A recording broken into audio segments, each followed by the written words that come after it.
नमस्कार दोस्तों, सुभाष की बात में आज एक अहम मुद्दे पे मैं आपसे बात करने जा रहा हूं कि इस्पा जाएं या ना जाएं। अब सवाल ये है कि हम सब लोग जो अलग अलग मॉल में खरीदारी करने जाते हैं, किसी बड़ी होटल में रुकते हैं, कहीं रिलैक्स होने जाते हैं, तो हम ये देखते हैं कि हम अपनी थकान उतारने के लिए पता करते हैं कि वहाँ इस्पा सेंटर है क्या।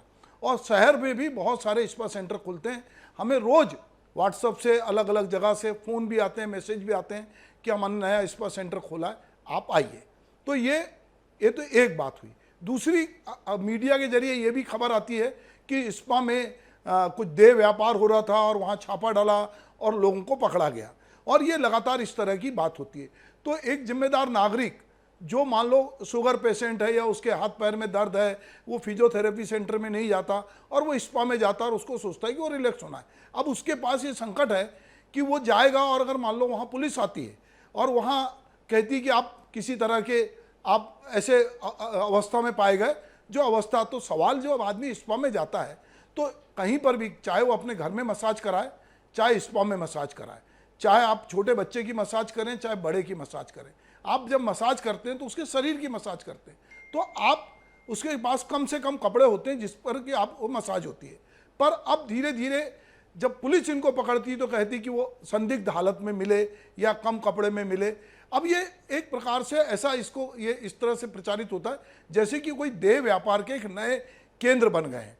तो हम ये देखते हैं कि अगर हम देह व्यापार की बात करें तो देह व्यापार हमारे देश या दुनिया का सबसे पुराना व्यापार है, जहाँ पर कि स्त्री को अपनी देह मजबूरी में बेचनी पड़ती रही। बाद में धीरे धीरे इसमें भी बहुत सारी चीज़ें हुई और इसमें भी नए नए कानून आए और कानून बार बार स्त्री के पक्ष में आए, पर हम देखते हैं कि समाज उसको एक अलग नज़रिए से देखता है। अब सवाल ये है कि इस्पा में जो लोग जाते हैं, बड़ी होटलों में 5 स्टार होटल में इस्पा होते हैं, पर बहुत रेयर ऐसा सुनने में आता है कि वहाँ छापे डले हों। पर जो अलग अलग जगह इस्पा चल रहे हैं, अगर हम रायपुर शहर की बात करें तो यहाँ 150 से ज़्यादा इस्पा है। अगर हम पूरे छत्तीसगढ़ की बात करें तो 400 से ज़्यादा इस्पा है। और एक इस्पा में यदि हम देखते हैं कि न्यूनतम 10 लोग काम करते हैं। इस्पा में एक तब्दीली आई है। अगर हम एक देश को देखते हैं, थाईलैंड को, बैंकॉक जाते हैं लोग, तो वहाँ पर अलग अलग कारणों से भी लोग जाते हैं, पर्यटन भी जाते हैं, पर वहाँ कुछ दूसरे कारण से जाते हैं। फिर हमने देखा कि वहाँ से बहुत सारी लड़कियाँ आके यहाँ इस्पा सेंटर में काम कर रही थी, फिर उनको रिप्लेस किया जो हमारी 7 सिस्टर्स कहलाती है। हमारे प्रदेश जो है वो चाहे नागालैंड हो, अरुणाचल प्रदेश हो, असम हो, वहाँ की लड़कियों ने आके इस काम को अपनाया। फिर देखा हमने कि उससे भी आगे चलकर अब हमारे यहाँ की जो लड़कियाँ हैं, जो हिंदी पट्टी की या हमारे बाकी स्टेट की, वो लड़कियाँ भी ये काम कर रही हैं और बाकायदा ट्रेनिंग लेकर, वो फिजियोथेरेपिस्ट की भी ट्रेनिंग लेती हैं, मसाज की भी ट्रेनिंग लेती हैं, और वो ट्रेनिंग लेकर ये काम कर रही हैं और उनके लिए एक सम्मानजनक व्यवसाय की तरह है। पर जो लोग वहाँ जाते हैं, दरअसल हम जब स्त्री के पास जाते हैं तो हम स्त्री से क्या अपेक्षा करते हैं? क्या हम केवल उसके पास मसाज के लिए जा रहे हैं या उससे आगे का कुछ चाहत करते हैं? ये बहुत सारे सवाल हैं और ये बात हर बार आती है कि इस्पा जाएं या ना जाएं।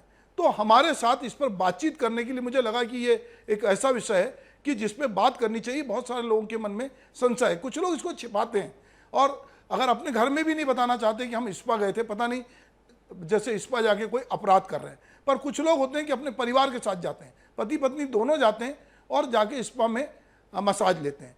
तो हम सिनेमा में भी इसको देखते हैं, हम समाज में भी देखते हैं।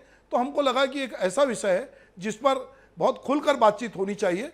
तो हमारे साथ में जयदीप बनर्जी, अध्यक्ष सीजी इस्पा वेलफेयर सोसाइटी हैं, हमारे साथ पंकज चौरसिया जी हैं जो सचिव हैं, और हमारे साथ भारती जी हैं जो इस्पा चलाती हैं। तो हम बारी बारी से इनसे समझेंगे। तो जयदीप जी, मैं सबसे पहले आपसे जानना चाहूँगा कि जो मैं अभी आपसे कह रहा था कि इस्पा को लेकर बहुत सारी बात होती है, मन में दुविधा है कि हम इस्पा जाएं या ना जाएं। बहुत सारे लोग, जैसा मैंने कहा, कि उनको लगता है कि ये कोई वो गालिब का शेर याद आता है कि कहाँ मैखाने का दरवाज़ा और कहाँ वाइज कि वो जाता था कि हम निकले। तो सवाल ये है कि कई लोग इसको छुपाते हैं।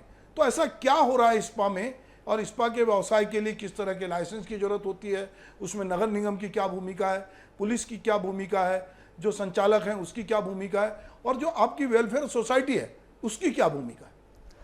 सर, ये आपने जो सवाल किया है उसका सबसे पहले तो ये है कि लोगों में जो गलत फहमी है, मिसकंसेप्ट, जी, स्पा क्या है, जी। स्पा एक लैटिन वर्ड है जी। जिसमें पानी और ऑयल का कॉम्बिनेशंस में मसल्स को रिलैक्स करने का मसाज दिया जाता है। जी।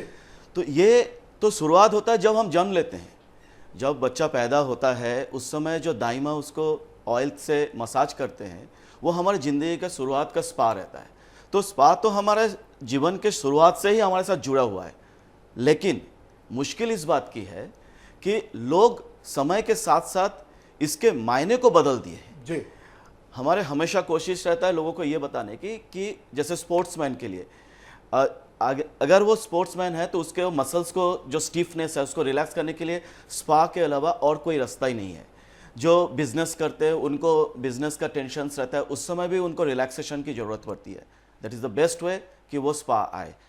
लेकिन समय के साथ साथ कुछ लोग समाज में ऐसे भी है जो इस प्रोफेशन में इसको एक इजी टारगेट बना के इस प्रोफेशन के आड़ में गलत काम भी करने लगे हैं।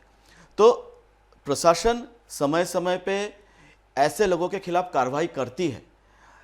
एसोसिएशन हमेशा चाहता है कि प्रशासन उनको साथ में लेके इस तरीके का काम को करे, ताकि क्योंकि प्रशासन के पास हजारों काम है लेकिन एसोसिएशन के पास सिर्फ एक ही काम है, इस बिजनेस को मॉनिटरिंग करना। तो एसोसिएशन हमेशा प्रशासन को बोलते हैं कि आप हमें अपने साथ लीजिए, हम इस काम को मॉनिटरिंग करिए, और जो गलत रास्ता अपना रहे हैं उनको उनका एक लिस्ट बनाते हैं, प्रशासन को सौंपते हैं, और जो अच्छे तरीके से मार्केट से लोन लेके बैंक से लोन लेके काम कर रहे हैं उनको प्रॉपर तरीके से बिजनेस करने का मौका मिले। जी। भारती जी, आप एक स्त्री भी हैं और आप एक स्पा की संचालन भी करती हैं। लड़कियां वहां आती हैं, अधिकांश स्पा में लड़कियां ज्यादा काम करती हैं। तो लड़कियां यदि काम करती हैं वहां पर तो आप लड़कियों को किस तरह से मतलब आप सिलेक्ट करती हैं, उनके रहने वहने की क्या व्यवस्था करती हैं? क्योंकि हम ये देखते हैं कि स्थानीय लड़कियां कम होती हैं और बाहर की लड़कियां ज़्यादा आती हैं। तो उनको किस तरह का उनको क्या क्या सुविधाएं हैं, उनको क्या सैलरी स्ट्रक्चर होता है, और किस तरह आप उनके वो बाकी गतिविधियों में इन्वॉल्व नहीं है, इसको किस तरह से आप चेक करते हैं? पहले बात तो मैं ये बोलना चाहूँगी सर जी, क्योंकि जितने भी हमारे गर्ल्स आते हैं, जितने भी हम एकोमोडेशन देते हैं, राइस प्रोवाइड करते हैं, वेजिटेबल भी देते ही हैं, और उनका रहना खाना सारी जवाबदारी हमारी होती है। जैसे कि वो 10 बजे के बाद बाहर नहीं निकलती है, जो हमारे यहाँ जॉब करती है एसोसिएशन के जितने भी जुड़े हुए हैं सारे वर्कर, और उन लोग जहाँ से भी आते हैं ट्रेनिंग ऑलरेडी रहते ही है, बट जो ट्रेनिंग नहीं रहते हैं उसको हम यहाँ पे ट्रेनिंग दिलवाते हैं, काम सिखाते हैं ब्यूटिशन का। और जैसे कि बहुत लोगों को सिर्फ थेरेपी आता है तो हम उसको ब्यूटिशन में भी ढालते हैं। हमारा काम ये है, क्योंकि बहुत सारी गृहिणी है जो इतना टाइम नहीं रहता है कि वो एक फेशियल ले पाए या बॉडी मसाज ले पाए। तो अभी ऐसा हो गया है कल्चर कि वो भी निकल के बाहर आती हैं कि उनको भी हेयर स्पा लेना है, बॉडी मसाज लेना है, फेशियल वगैरह लेना है। हम ऐसे सजेस्ट करते हैं उनको कि घर के अलावा भी हमारी बहुत सारी जवाबदारी होती है, जो हम बहुत बिजी लाइफ है सर जी। जब हम सुबह उठते हैं, शुरू से बच्चों के टिफिन सारे काम में लग जाते हैं, गृहिणी को बिल्कुल भी टाइम नहीं मिलता है। तो हम चाहते हैं कि गृहिणी भी ठीक है, पार्लर तो आते ही हैं बट मसाज में भी बिल्कुल है। तो अभी पिछले 10 सालों में हम देख रहे हैं कि लगातार इसका चलन बढ़ा है, और लोग जो नए लोग हैं जो खास करके दिन भर काम करते हैं, जो वीकेंड होता है उस पर ज़्यादा लोग मुझे लगता है कि ज़्यादा जाते हैं। तो इसमें क्या आप देख रही हैं, नए तरह से किस चीज़ों को देख रही हैं? बिल्कुल सर जी, काम तो बढ़ा हुआ है, बट हाँ काम बढ़ने के साथ साथ घटा भी है। क्योंकि जैसे कि हम बैंक से लोन उठा के अपना बिजनेस स्टार्टेड करते हैं, हम स्टार्ट जैसे ही अच्छा चलने रहता है, सब चीज़ अच्छा होने वाला रहता है, अचानक से पुलिस की कहीं भी रेड पड़ती है और हम उसमें स्वाइप करते हैं। स्वाइप का मतलब ये है कि हमारे वर्कर डरते हैं। पंकज जी, आप चूंकि इसके सचिव हैं, आप जो बात अभी जयदीप कह रहे थे, जो भारती जी कह रही थी, इसमें आपको क्या लगता है कि जैसे इन्होंने कहा पुलिस आती है, तो भाई पुलिस को कोई ना कोई सूचना मिलती होगी, पुलिस का अपना तंत्र है जहां कहीं ना कहीं उनको पता चलता है कि मोबाइल के जरिए कि यहाँ कुछ गलत काम हो रहा है। तो इस तरह की जब गतिविधि होती है तो वो स्पा वाले, आप चूंकि सचिव हैं तो आपसे भी संपर्क करते होंगे, तो किस तरह के इंसिडेंट्स होते हैं और क्या मतलब आप लोग उसमें किस तरह का रोल प्ले करते हैं? बस पहले तो हमारे पास जितने भी स्टाफ हैं जी, सभी प्रोफेशनल स्टाफ हैं, और हमारे यहाँ वर्क जो होता है पूरा पेपर वर्क, गुमास्ता से लेकर लाइसेंस पूरे प्रॉपर रहते हैं। क्योंकि छापे जहाँ पड़ते हैं कंटिन्यू उनकी कंप्लेंट्स कॉलोनियों से या किसी के थ्रू कंटिन्यू उनकी कंप्लेंट्स रहती हैं। तो कंप्लेंट के थ्रू ही, ऐसा नहीं है कि पुलिस वालों को एक कंप्लेंट मिली उन्होंने जाकर उसकी कार्रवाई की। कंटिन्यू कंप्लेंट आने के बाद पुलिस अपनी कार्रवाई करती है और कहीं ना कहीं उनको गलत पकड़ा जाता है, देखा जाता है। पुलिस अपना काम पूरा बखूबी निभाती है। प्रॉब्लम उसमें ये होती है कि जब छापा पड़ता है तो कहीं ना कहीं हम एक इंसान हैं, हम भी कहीं ना कहीं जाते हैं तो एक बार सोचते हैं कि अगर हम गए और ऐसा ना हो कि वहाँ जाने से छापा पड़े और हमारी एक वैल्यू है, हम ये चाहते हैं कि किसी भी अच्छे स्पा में जाएं, उसके बाद भी अगर कार्रवाई कहीं और होती है तो उसका रीज़न इफेक्ट पड़ता है हमारे ऊपर कि हम अच्छे स्पा भी आ रहे हैं, थोड़ा सा डर भी रहता है अच्छे स्पा में आने से हमें कि कार्रवाई हुई है, कहीं ना कहीं पकड़े गए, तो एक वैल्यू है हमारी। उस रीज़न से कहीं ना कहीं पुलिस का महत्वपूर्ण योगदान रहा है। और कुछ स्पा पर जहाँ पुलिस रेड करती है, वहाँ सबसे पहली चीज़ तो वो जब रेड करते हैं तो ये देखते हैं कि वहाँ स्टाफ जो हैं, एक तो अनप्रोफेशनल स्टाफ रहते हैं जिनके वेरिफिकेशन भी कंप्लीट नहीं होते हैं, जिनके गुमास्ता भी कंप्लीट नहीं होते हैं, उस वजह से वहाँ रेड होती है। प्लस कुछ चीज़ें भी उनको ऐसी मिल जाती हैं जो चीज़ नहीं पाई जानी चाहिए, मतलब स्पा इंडस्ट्री के अंदर या थेरेपी जब चलती है तो वो नहीं पाई जानी चाहिए। कुछ चीज़ें हैं जो कस्टमर खुद लेके आते हैं या कुछ चीज़ें वहाँ खुद जो स्पा हैं, कुछ एक स्पा हैं जो वो चीज़ प्रोवाइड भी करते हैं। तो मेरे हिसाब से पुलिस जो कार्रवाई करती है, बिल्कुल बहुत सारे पॉइंटर्स भी होते हैं, बहुत सारी कंप्लेंट्स भी होती हैं, उसके ऊपर वो कार्रवाई करती है। और आप कह रहे हैं कि पुलिस सही करती है, तो ये पुलिस की सही या गलत, अच्छा पुलिस सही करती है तो ये बार बार इन लोगों को जमानत कैसे मिल जाती है? मतलब अगर वो लोग देह व्यापार में शामिल थे या गलत काम कर रहे थे तो हम तो देखते हैं कि बाद में फिर वो उन्हीं लोग लिस्ट आती है कि वही लोग पकड़े गए हैं, ये ऐसे कैसे होता है? सर हाँ जी, जयदीप जी आप बताइए। सर, पुलिस जो कार्रवाई करती है, सुप्रीम कोर्ट के जो आदेश है उसके हिसाब से लड़कियों को छोड़ना पड़ता है। और जो इस तरीके का काम करते हैं, जो स्पा के नाम लेके उसके आड़ में जो ये व्यापार करते हैं, वो लोग इस चीज़ को बहुत अच्छे तरीके से समझते हैं कि हम गलत काम कर रहे हैं और कभी भी हमारे ऊपर कार्रवाई हो सकता है। जैसे ही कार्रवाई होता है, एट ए टाइम पुलिस 2-3 जगह छापा मारता है, लेकिन जो बाकी लोग हैं वो सतर्क हो जाते हैं और फिर उन लोग कुछ दिन चुपचाप बैठ जाते हैं। जैसे ये कार्रवाई कंप्लीट होता है, लड़कियां छूट जाती हैं, फिर वो फिर से कुछ दिन बाद फिर से वही बगैर नाम के और उनका जो एक चैनल है उसके थ्रू वो काम करना चालू करते हैं। लेकिन सबसे बड़ा प्रॉब्लम होता है इस सारी चीज़ के चक्कर में, जो मार्केट में अच्छे तरीके से जो स्पा चला है। अब अच्छे तरीके से स्पा का डेफिनेशन क्या है जी? अच्छे तरीके से स्पा का डेफिनेशन है सर्टिफाइड थेरेपिस्ट। आप किसी भी जगह में, एक ह्यूमन नेचर होता है, आप किसी भी जगह में जाएंगे, आप अपने आप ही समझ जाएंगे वो जगह कैसा है, उसके लिए किसी को बताने की जरूरत नहीं पड़ता है। सेकंड, जैसा भी हो, कस्टमर भी उतना ही रिस्पॉन्सिबल है जितना उस गलत काम करने वाला उस स्पा का संचालक। क्यों? अगर कस्टमर जाके अपना गलत मांगे नहीं करेंगे या अगर उस स्पा के संचालक इनको जो ऑफर कर रहे हैं उसको कस्टमर एक्सेप्ट नहीं करेंगे तो ये चीज़ होगा ही नहीं। अगर आप किसी स्पा में जा रहे हैं और अगर आपको वो सर्विस प्रोवाइड हो रहा है तो आप क्यों एक्सेप्ट कर रहे हैं? आप एक्सेप्ट भी कर रहे हैं और बाहर आके स्पा इंडस्ट्री को बदनाम भी कर रहे हैं। दो चीज़ नहीं हो सकता। या तो आप जाना बंद कीजिए, जैसे एक पिक्चर था ओ माई गॉड, उसमें उसने बताया कि आप इनको मारिए मत, आप इनके आश्रम में जाना बंद कर दीजिए, अपने आप इनके व्यापार बंद हो जाएगा।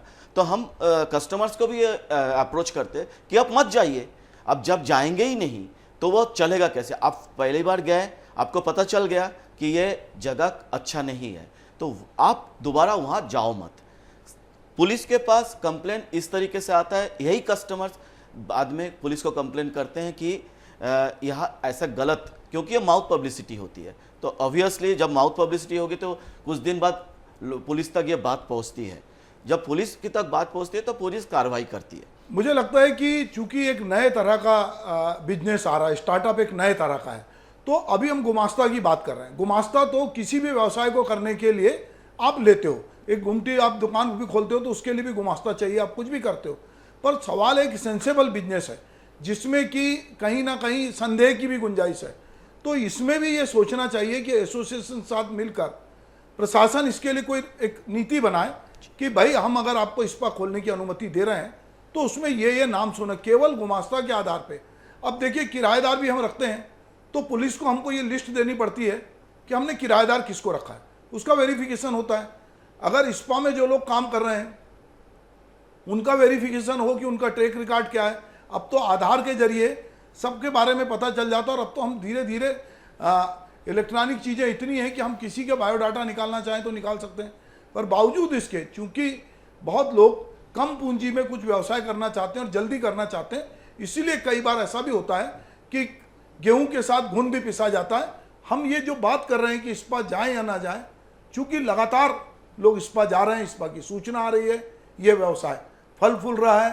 किसी ज़माने में इसी रायपुर में कोई मसाज सेंटर नहीं था, आज 150 मसाज सेंटर है पूरे छत्तीसगढ़ में, जो है 400 मसाज सेंटर हैं या इस्पा खुल गए हैं, तो लोग वहाँ जा रहे हैं। अब सवाल ये है कि जयदीप जी कह रहे हैं कि जो अच्छे सेंटर हैं, तो अच्छे और ख़राब की पहचान में कहीं ना कहीं एसोसिएशन को भी शामिल करना बहुत ज़रूरी है। और जो लोग अच्छे से काम कर रहे हैं, जो लोन लेके काम कर रहे हैं, जो पूरी ईमानदारी से काम कर रहे हैं, उनको शासन प्रशासन का भी संरक्षण जरूरी है। हम इस विषय पर और भी लोगों से, चूंकि अभी हमने इस्पा के जो लोग हैं उनसे बात की, हम सुभाष की बात में चलिए कुछ और लोगों से बात करते हैं और उनका भी पक्ष जानते हैं कि वो इस्पा को लेकर क्या बोलते हैं, क्या सोचते हैं। चलो उनकी भी बात हम लोग सुन लेते हैं। दरअसल क्या है, इस्पा सेंटर में मेन लोग थेरेपी के लिए जाते हैं। शारीरिक फिटनेस कहिए या प्रेशर पॉइंट्स पे प्रेशर डालने से, दबाव डालने से अच्छा लगता है। तो एक मालिश का एक अच्छा बड़ा रूप है ये इस्पा सेंटर। और काफ़ी पहले से लोग आना जाते थे और महिलाएं ही ज़्यादा इसको संचालित करती हैं। लेकिन जब लोगों ने देखा कि इस्पा सेंटर में महिलाएं संचालित करती, महिलाएं का आना जाना है और पुलिस यहाँ पर ज़्यादा ताक झांक नहीं करेगी, तो उन्होंने इसको कुछ गलत लोगों ने इसको अपने अवैध काम के लिए इस्तेमाल करना शुरू किया। सारे लोग गलत नहीं है, इस्पा सेंटर को हम सबको गलत नहीं बोल सकते, लेकिन क्या है, लगातार छापे पड़े रहने के कारण इतनी गिरफ्तारियां हुई, यहाँ पर जिस्म का धंधा हुआ, वेश्यावृत्ति के रूप में एक कहना चाहिए चकले घर के रूप में परिणत हो गए। तो उससे जो बदनाम हो गए, उस वजह से जो अच्छे, जो सिर्फ ईमानदारी के साथ इस्पा सेंटर के रूप में संचालित हैं, वो भी कहीं ना कहीं शक की नज़र से देखे जाते हैं। ये इस्पा सेंटर जितने भी खुले हैं, अभी रायपुर का अपन पर्टिकुलर लेंगे तो हर गली मोहल्ले में एक इस्पा सेंटर खुलते जा रही है। और इसके लिए प्रशासन को एक नियम बनाना चाहिए कि किन शर्तों के आधार पे आप इस्पा सेंटर चला सकते हैं। तो जितने भी इस्पा सेंटर को आप देखेंगे तो वहाँ पे उन लोगों के द्वारा एक यूनियन बना लिया गया है और उससे एक प्रमाण पत्र लेके इस्पा सेंटर चालू करते हैं। और उनके पास न तो नगर निगम का कोई अनुज्ञप्ति लाइसेंस है, न प्रशासन के द्वारा उनको कोई अथराइज किया गया है। अब रही बात केस बनाने का, पुलिस प्रशासन के द्वारा जो केस बनाई जाती है, इसमें क्या है कि यदि उनको कोई सूचना प्राप्त हुई है कि यहाँ पे कोई अवैध कार्य हो रहा है, उस अवैध कार्य के आधार पे बनाया जाता है। अब इस्पा सेंटर वालों को यह है कि वो अगर वेलनेस सेंटर खोले हैं, इस्पा खोले हैं, थेरेपी का संचालन कर रहे हैं, तो अपने थेरेपी के पे यदि पे कोई काम कर रहे हैं और वेलनेस सेंटर का संचालन कर रहे हैं, तो वो कोई अपराध की श्रेणी में नहीं आता। वहाँ जितने भी महिला या पुरुष जो भी काम कर रहे हैं, वो आपराधिक श्रेणी पे नहीं आते हैं। पिछले कुछ समय से कुछ स्पा सेंटर्स की लगातार शिकायतें मिल रही थी कि वहाँ पर स्पा के आड़ में जो है इलीगल एक्टिविटी भी की जा रही है, कुछ प्रोस्टिट्यूशन का काम कराया जा रहा है। तो ऐसे स्पा सेंटरों पे हम लोगों ने अभी हाल ही में कार्रवाई की थी, उनके खिलाफ FIR भी दर्ज किया था। तो समय समय पर हम लोग ऐसे सभी स्पा सेंटरों का वेरिफिकेशन कराते रहते हैं, जहाँ शिकायत आती है वहाँ पर कार्रवाई करते हैं। यदि किसी स्पा सेंटर में नॉर्मल थेरेपी की जा रही है तो वहाँ पर ऐसी कोई कार्रवाई नहीं करते हैं। तो दोस्तों चलिए, हमने सुना कि इस्पा को लेकर जो अलग अलग वर्ग है वो क्या बोल रहा है। अभी चलिए भारती जी, आपने बहुत सारी बातें सुनी, तो अब आप मुझे बताइए कि आप जो भी बातचीत हुई है उसके बारे में आप क्या कहना चाहती हैं। मैं ये कहना चाहती हूँ सर जी, एक्चुअली क्या होता है, जैसे कि कीड़ा के साथ घुन भी पिस जाता है। कई लोग क्या होता है, फेशियल कराने आते हैं, सैलून एंड स्पा दोनों, क्योंकि फैमिली सैलून हम लिखवाते हैं, स्पा भी लिखवाते हैं। तो क्या होता है, कई महिलाएं फेशियल कराने आती है और अचानक से चेकिंग चलता है। चेकिंग के दौरान अगर गेस्ट ही कुछ लेके आ जाता है, उसमें स्पा ओनर की कोई गलती नहीं रहती है, बट उनको पॉइंटर बना के या पॉइंट बना के उनको फंसाया भी जाता है। मैं इस बारे में बोलना चाहती हूँ क्योंकि वहाँ पे कोई घर की बहू भी रहती है, किसी घर की बेटी भी रहती है, कोई खिलाड़ी भी रहती है जो वहाँ पे अपना फेशियल करा रही है, थ्रेडिंग बनवा रही है, उनको भी उठा के ले जाया जाता है। तो मेरी इतनी गुजारिश है पुलिस वालों से कि कम से कम, ठीक है, कि अगर जो बोला जा रहा है कि हम इस काम के लिए आए थे, उनको प्रूव करके उनको छोड़ा जाए। ऐसा नहीं है कि वो अगर गलती ना करे फिर भी उनको पीटा एक्ट के तहत अंदर डाला जाए, क्योंकि इसमें कई गृहिणी और कई लड़कियां जो पढ़ाई कर रही हैं, कोई बहुत सारी मतलब चीज़ें होती हैं जिसमें बदलाव नहीं हो सकता, एक बार जो दाग लगता है वो धुलता नहीं है। तो जैसे भारती जी ने कहा, पंकज, जो बात भारती कह रही हैं कि भाई बहुत सारे इनोसेंट लोग भी आते हैं जो अपने अपने काम और ईमानदारी से कर रहे हैं, पर जब पुलिस पकड़ती है और कई बार पीटा एक्ट लगाती है, तो इस तरह की कुछ घटनाएं पूर्व में हुई होंगी, आपकी जानकारी में हो तो कुछ हमसे चाहें तो आप शेयर कर सकते हैं। एग्री करता हूँ भारती मैम से, क्योंकि कई बार ऐसा होता है कि कई लड़कियां आती हैं जो वैक्सिंग कराने आती हैं, और जब वो पूरी बॉडी वैक्स कराती हैं तो वो किस अवस्था में नहीं, ये हम सब जानते हैं कि क्योंकि बॉडी वैक्स किस कंडीशन में किया जाता है। अगर उस बीच अगर कोई चेकिंग के लिए भी आ रहा है तो मेरे एक रिक्वेस्ट यही है कि अचानक से अगर कोई लेडीज़ रूम के अंदर है तो थोड़ा टाइम देके उसको एक्चुअली बाहर निकाला जाए, क्योंकि लेडीज़ टू लेडीज़ वैक्सिंग करती है, वहाँ कोई जेंट्स नहीं है। कुछ समय दिया जाए एटलीस्ट उनको कपड़े पहनने का, क्योंकि लेडीज़ वैक्सिंग कराई तो वैक्सिंग कपड़े उतार के ही कराया जाता है, पूरे ऐसा नहीं है कि कपड़े पहन के वैक्सिंग नहीं होती है। खाली नॉट ओनली लेडीज़ की बात है, लेडीज़ एंड जेंट्स भी जो आ रहे हैं, स्पा के कई प्रकार होता है। जैसे वैक्सीन की बात की है, पंकज सर ने बोले कि वैक्स किया जा रहा है, या आपका उसको बॉडी पॉलिशिंग होती है, तो ऐसे समय पे ये एक्सपेक्ट करना कि वो कपड़े पहने रहेंगे तो लेस क्लॉथ्स रहता है, और आप उस समय अगर आप आए और आप उसको हैरस किए तो ये चीज इसके कारण भी क्लाइंट्स आना बंद हो जाते हैं। मार्केट में जो ह्यूमर फैल जाता है उसके कारण लोग जो है बताने में झिझकते हैं, क्योंकि क्या सोचेंगे, मैं अगर अब मेरी वाइफ को बोला या किसी को पता चल गया स्पा से निकलते हुए देख रहे हैं, तो हमारे लोगों से यही कहना है कि स्पा कोई गलत जगह नहीं है। गलत जगह और सही जगह चूज करना तो आपके ऊपर डिपेंड करता है। अगर एक रेपुटेड स्पा में आप जाएंगे तो आपको वहाँ अच्छे थेरेपी ही मिलेगा। ये बोला जाता है कि स्पा में लेडीज थेरेपी देते हैं, हमें आपत्ति वहाँ है। हाँ। अगर कोई जेंट्स, लेकिन आज कौन से सेक्टर है जहाँ लेडीज, एक तो जो सर्विसेज है, सेवा वाला वर्क है, उसमें जेंडर को मायने नहीं रखता है। आज सैलून में देखिए, अगर ऐसा होता तो जावेद हबीब आज वर्ल्ड फेमस नहीं होते। अगर स्पा में कोई गर्ल्स अगर आपको थेरेपी देना है तो उसमें दिक्कत किस बात की है? आज अगर आप 5 स्टार होटल्स में देखिए सारे कुक्स जेंट्स हैं, आज सैलून में जाइए सारे हेयर कटर्स जेंट्स हैं। तो मेरा ये कहना है कि लेडीज़ अगर आपको थेरेपी दे रहा है तो इसमें दिक्कत किस बात की है? वो प्रोफेशनल है। देखिए क्या है, ये जो जेंडर इक्वलिटी की बात हो रही है, लैंगिक समानता की आप बात कर रहे हैं, हमारे दिमाग में ये बहुत सारी चीज़ें हैं। आप बिल्कुल ठीक कह रहे हैं कि बहुत अच्छा खाना अगर हम होटल में जाते हैं 5 स्टार में, तो बहुत सारे जो लोग हैं वो वहाँ के बड़े कुक जो हैं वो जेंट्स हैं। हम बहुत जगह देख रहे हैं, और ये बात भी सही है, बहुत अच्छे गायनाकोलॉजिस्ट जो है जेंट्स हैं। तो ये अलग अलग क्षेत्र में लोग जाते हैं, तो हम जो बेहतर सेवा देगा हम उसके पास जाते हैं, कि जो हमारे लिए आजकल हम देखते हैं कि स्त्रियां हर क्षेत्र में आगे हैं और वो बहुत बढ़िया से काम कर रही हैं। तो जो औरतें वाकई में, या जो भी थेरेपिस्ट हम कहें, जो भी लोग अच्छा काम कर रहे हैं कहीं किसी भी फील्ड में, उनके काम को उनके जेंडर से नहीं देखना चाहिए कि उनकी सेवा कैसी है, वो किस तरह से सर्विस दे रहे हैं, वो मुझे लगता है कि ज़्यादा महत्वपूर्ण है। बिल्कुल। बहरहाल ये मामला बहुत सेंसिटिव था, और हमको लगता है कि इस तरह के मुद्दे जो समाज में होते हैं उस पर भी बात की जानी चाहिए। तो आज मैंने आपके सामने सुभाष की बात में ये एक विषय रखा कि स्पा जाएं या ना जाएं। मैं समझता हूं कि आपको, यदि आपके बॉडी में पेन है, आपको रिलैक्स होना है, तो आप जरूर स्पा जाइए। और स्पा जाकर यदि आपको लगता है कि अगर कहीं पे ऐसा इस तरह के आपको मन में आता है, जैसे आप कभी कहीं जाते हैं तो आपको एक फीलिंग आती है कि ये जगह अच्छी है या नहीं है, यहाँ पर किस तरह का माहौल है, तो ये आपको खुद को तय करना है। पर आप जाइए, और मैं स्पा वालों से भी कहूँगा कि उन लोगों को भी बेनकाब कीजिए, या उन लोगों की भी सूची में बताइए, एक लिस्ट जारी कीजिए कि ये हमारी वेलफेयर सोसाइटी से जुड़े हैं।